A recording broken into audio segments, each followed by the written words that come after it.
Vamos falar agora dele, aquele que me deu muita dor de cabeça essa temporada. Eu nem queria assistir, mas a gente sabe como funcionam as regras aqui, né? Existem formas de sequestrar a gente pra ver anime ruim e mandaram pra nós Jacu-Kará, segunda temporada. E meu amigo, eu não lembrava que o negócio era tão ruim. Na verdade, a primeira temporada nem era tão ruim, mas chegou nessa segunda, eu quis quebrar minha cabeça na parede, quis capotar o Corsa. Porque a coisa que mais me deixa puto dessa temporada já começa do começo.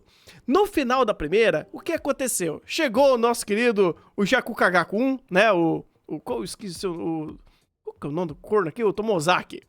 O Tomozaki chegou pra Aoi e falou: não, acabou o seu joguinho. Eu não aguento mais seu joguinho. Eu já estou num nível avançado. Eu já superei os seus joguinhos mentais aqui, porque eu sou o Brain Kun. Eu consegui sair desse seu sistema de pirâmide de relacionamento. Vira a temporada, primeira coisa que acontece, ela manda ele sentar na sala da costurada, abre a luzinha e fala: agora você vai ter um monte de sidequest pra fazer, irmão. Ah, mas não foda-se, você vai ser sequestrado por uma temporada inteira pra fazer um monte de sidequest que não vai resolver porra nenhuma da tua vida. E essa temporada inteira se resume a 2 arcos. O bullying da cadeira chutada e vamos fazer o que era aquilo? Era uma peça de teatro regada a metáfora. Né? Foi só isso que aconteceu nessa temporada. E Jesus amado, foi triste. Pra você. Pra mim. Pra você. Pra mim. Também. Também. Então, só aqui, a gente aqui tem o poder da reflexão.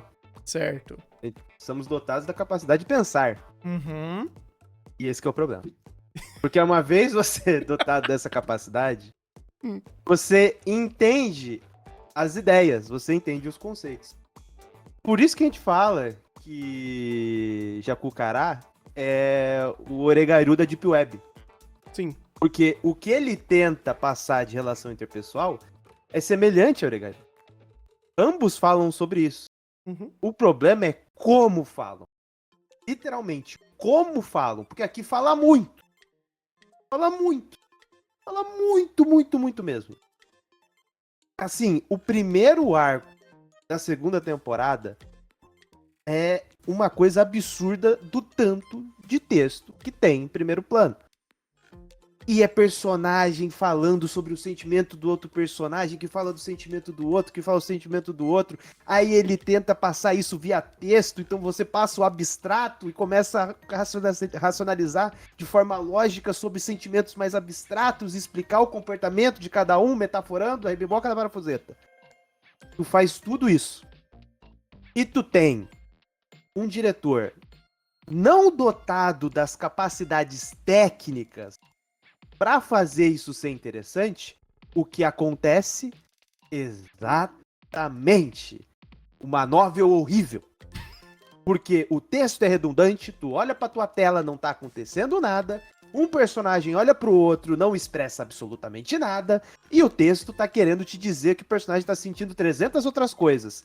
E eu posso até falar, beleza, ele pode estar sentindo isso. Mas eu tô olhando pra minha tela e eu quero bater minha cabeça na parede porque a minha tela tá me mostrando coisa completamente diferente disso. Eu não tô vendo toda essa profundidade textual que tu tá descrevendo aqui na minha tela. E quando ele tenta fazer isso, ele vai pra um ponto ainda pior, que é o ponto da resolução. Tá chutando a mesa dela. Sim, o que acontece por causa disso? O cookie, que essa palavra eu aprendi em japonês. Obrigado, Jacu-Kará. Eu aprendi que cookie em japonês é clima, porque essa palavra é repetida 300 vezes. Nessa merda desse arco, por episódio, pelo menos 20 vezes, você ouve cookie. Porque o cookie é o clima. É o clima da sala, das pessoas, dos amigos, dos antagonistas. Você precisa ler o clima, você precisa entender o clima. Porque com o clima a teu favor, tu consegue manipular todos os NPCs de primeiro plano. Aí tu fica ouvindo os diálogos dos personagens e arquitetando o plano maléfico deles para que eu preciso tomar uma ação para resolver esse problema, mas eu vou tomar essa ação para resolver esse problema sem mostrar os meus sentimentos. Eu vou fazer isso de forma completamente ilógica. Eu falo, cara, essa ideia nem é tão estúpida assim. Porque, querendo ou não, a gente vive de personas. Faz sentido isso. Por isso que eu falo, o quê? É interessante, faz sentido. O como, putz grila, cara. Aí como que ele resolve isso? Não, nesse momento todo mundo vai chutar a mesa, e quando a garota chutar a mesa, a gente vai virar amiga dela contra ela, e aí a gente vai, pum, checkmate. Transição de cena. Personagem fora de contexto ouve o diálogo e descobre que todo o plano foi tramado. É inacreditável. É inacreditável. Então, assim, o que não é ruim. Não é tão ruim. Na verdade, o que não é ruim. Porque se o que fosse ruim, Oregairu automaticamente seria ruim. Sim. O como ele faz os processos pra te mostrar as dificuldades do personagem, a caracterização de cada um, os interesses, os defeitos. Pô, os defeitos são extremamente bem atenuados por conta da péssima direção disso aqui. Então, assim, ele, como obra, é extremamente complicado porque o que ele se propõe a fazer, no ponto principal dele, na premissa dele, ele é ruim, ele é fraco, ele é tedioso, ele é chato. Ele é tão chato, mas tão chato, que quando a gente ficou assistindo os episódios, os conflitos, eram tão superficiais no sentido de que não engajavam personagens e não engajava a gente de forma empática, que a gente ficava soltando áudio de 5 em 5 segundos pra falar, pra dar algum contexto, pra agregar alguma coisa, porque o trabalho de áudio desse negócio também é outra, assim, atrocidade. Teve uma hora que eu coloquei o som do Discord de palminha e o anime colocou a palma do pessoal da sala. Encaixou perfeitamente, os dois sons eram iguais. Os dois sons eram iguais. Então, tipo, esse é o nível da sonoplastia. Eu, com som no Discord, consigo fazer a sonoplastia de Jacucará. Então, assim, é inacreditável a produção desse negócio. E aí vai pro ponto principal da minha reflexão, que é, pô, essa obra foi extremamente sabotada.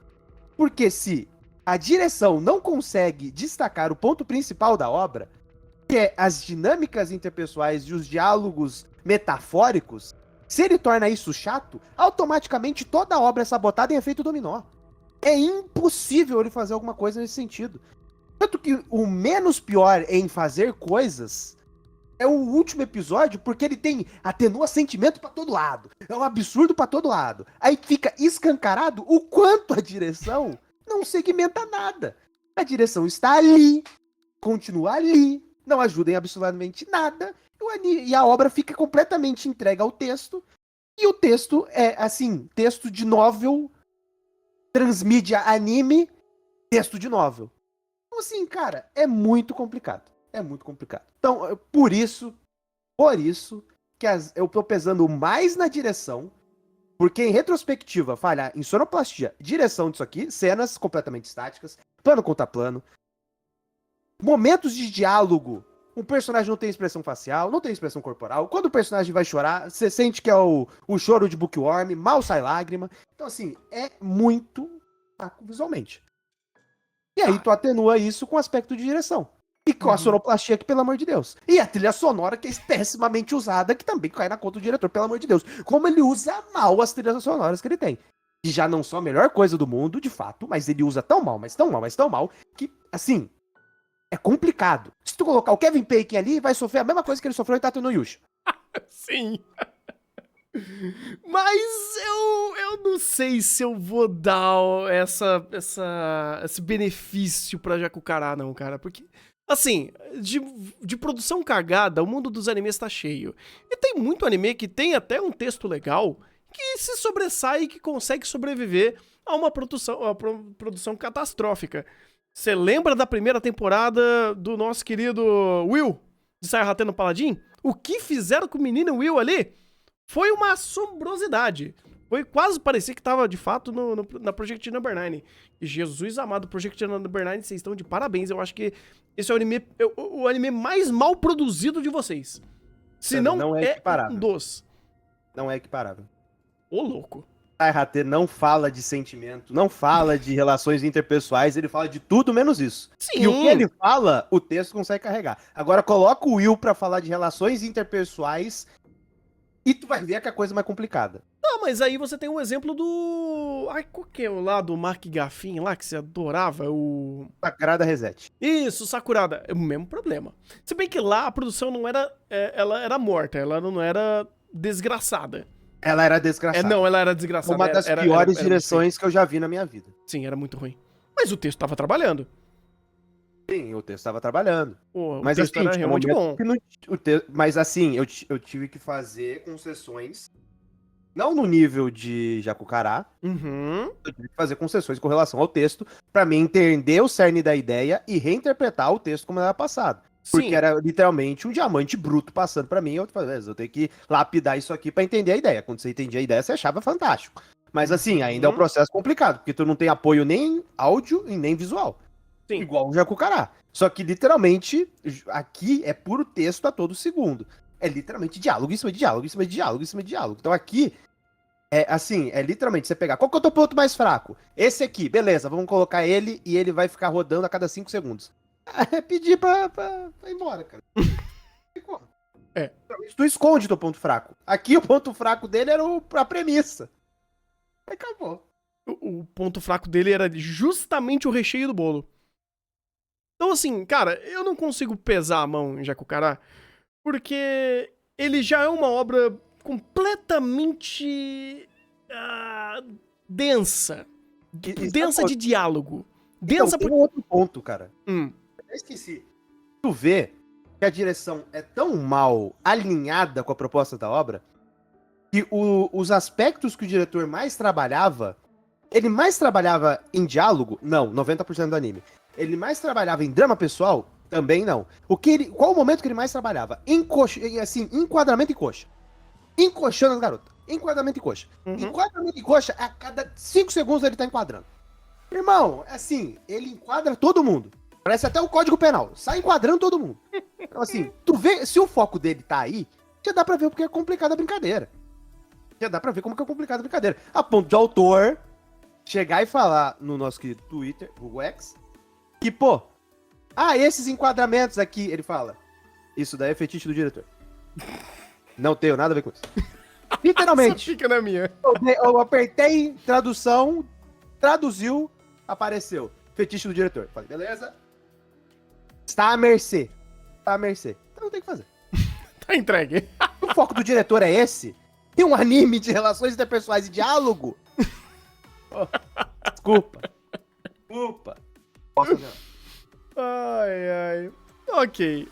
Eu entendo tua concessão. Eu não consigo fazer. Sinto muito, eu não consigo fazer, cara. Porque, assim, é uma premissa interessante? É uma premissa interessante. Como você falou, Oregairu fez. Só que de premissa interessante, de ideia legal, o inferno tá cheio. E Jacucará não saiu do inferno por conta disso. Não saiu do inferno porque ele quer fazer uma obra interpessoal. Porque, beleza, ok, eu vou tomar Draminha aqui, ter concessão pra trilha sonora, pra direção, beleza, vou aguentar essa tonelada de diálogo aqui pra tentar tirar alguma coisa. Eu leio o texto e o texto é ruim. O texto é horroroso. Eu vou fazer o quê? A única coisa que sobra pra ele, que ele me joga em baldes de toneladas é texto, eu olho o texto e falo, o texto é uma bosta. O que eu faço? Acabou. Continua assistindo porque você foi pago pra assistir. Exatamente. Então, cara, sinto muito. Beleza. Eu tô entendendo onde tu quer chegar, em tentar salvar um pouquinho a alma dele. Mas, cara, quando eu olho esse texto, que é completamente redundante, ele aprendeu nos 45 segundos do tempo o que significa metáfora. Aí ele começa a jogar metáfora na mesa. Não. Não. É o senhor que tá errado. Não foi Errado. 45 Ele segundos. aprendeu aos 45 do segundo tempo que pode-se fazer metáforas com uma coisa além de videogames. Porque antes ele só fazia metáfora entre a vida real e videogames. Aos 45 do segundo tempo, ele aprendeu que você consegue fazer metáforas com qualquer coisa, inclusive frutas. Ah, não, mas aí que tá. Antes ele não fazia metáfora, ele fazia gamificação. Não, porque... mas ele fazia metáfora porque ele estabelecia relações que tinha no jogo dentro da vida real. Sim, mas ele tratava aquilo como gamificação, não como uma metáfora. Porque, inclusive, o intuito das frutas dele era diferente de quando ele estava fazendo isso com games. Ele estava mais querendo gamificar as relações e as ideias e até construções visuais, que felizmente ao longo do tempo ele largou de fazer isso, que é a única coisa que o diretor tentava fazer e ficava péssimo, e ficava horroroso. E você fala, beleza, então sai. Inclusive, eu tenho mais um debuff pra Jacucará. No meio da história, existia uma situação que uma das personagens estava escrevendo uma história. Que seria a história que seria apresentada no teatrinho que eles iam fazer. A história que ela estava contando e a história que ela estava explicando era uma infinidade mais interessante e mais bem explicada e mais bem estruturada que a porra do anime inteiro. A historinha dela, com montagem de cena, que eu posso dizer que era apenas um slideshow, que pelo menos era muito menos agressivo que em âmbito de qualidade artística da obra, era muito mais digerível, era muito mais interessante, entendível o que ela estava escrevendo e por que ela estava escrevendo. Aí quando a obra usa isso pra articular, pra usar a historinha como metáfora pro mundo real deles, né, pra convivência deles, aí o bagulho pega fogo. Mas a historinha em si é a única coisa que eu consigo falar, ok, Jacucará, você tem um pontinho. É a única coisa que eu consigo fazer por você. Esse foi o único momento que não teve enquadramento em ninguém, né? Exato. Foi uma boa historinha de conto de fadas que foi bem contada, foi bem segmentada, era uma historinha interessante, tinha um fundamento, tinha uma ideia de moral, uma moralzinha da história que era bem okzinha, funcionou bem como apenas um conto infantil, um conto de fantasia que funcionou bem. É a única coisa que eu consigo salvar de Jacucará. Se não fosse por isso, eu dava um 0. Por essa historinha, eu dou 1 pra ele. Eu vou ficar com 3. E mais uma vez, a produção cagada destrói mais uma obra. Pô, mas você acha que com uma produção melhor, o texto se ajudava? Ia acontecer igual está acontecendo agora com o anime original do autor de Jacucará, em que simplesmente as toneladas de texto são esquipadas porque consegue fazer montagem visual. Então eu não preciso falar como o personagem está se sentindo triste ou como os personagens estão apaixonados um pelo outro e eles não vão falar isso entre si. Eu faço uma montagem visual que explica tudo isso com uma apertada no nariz. Ah, mas ainda é... O texto de Jacucará é pior. Mas esse é o ponto. O texto é ruim porque o texto é descritivo. É como se fosse você estivesse lendo um livro. Isso é o básico do processo de transmídia. Você não transcreve o texto. Sim. Você adapta ele. É uma adaptação. Eles transcreveram o texto. Quando ele faz esse processo, é óbvio que vai ficar estúpido. Porque é como se você estivesse vendo uma visual novel. A ideia da mídia não é essa. Por isso que eu falo que se tivesse produção, se tivesse diretor, ele pegaria todos esses quilos de diálogo, interpretaria e montaria cenas esquipando diálogos. Porque tu tem literalmente produção pra mostrar. É o famoso show no tell. Uhum. Quando você não tem o show, você só tell. Então aí, é desesperador. Aconteceu isso com o Bookworm, só que é aquela coisa, por exemplo, o Bookworm ou o próprio Saihate, o texto dele, adaptado e mesmo descritivo, é excelente. Uhum. É amplamente funcional. Sim. São obras de fantasia. Agora vai descrever relação interpessoal. Vamos discutir aqui de forma descritiva o sentimento de pessoas. Porra, vai ficar cringe. E o que o anime é? Cringe. Aí você tem a primeira temporada de Oregairu, que não tinha lá muita produção, né? Não, mas ainda tava entregando. Não, é diferente, eu sei. Eu sei que é diferente. Tinha muita ideia. E tinha tanta ideia que teve um episódio especial com o Saber lá. Então, assim, direção lá não faltava. Podia faltar produção, mas ele tinha muita ideia visual pra concatenar as coisas. Aqui você não tem nada. Não tem ideia visual, não tem direção e não tem produção. Não tem o que fazer. E o roteiro adaptado dessa forma também é pedir pra se lascar. Não tem como. Tá bom, então. Tá, ok. Eu entendo essa passação de pano por cima do roteiro, mas tudo bem. Eu não vou mudar meu... Eu poderia dar um 2 por cada mimimi que ela tentou. A Mimi, mas Mimi tentou, mas ainda não vou ser tão bonzinho não com o Jacu Kaga. Foi uma experiência horrorosa assistir esse anime.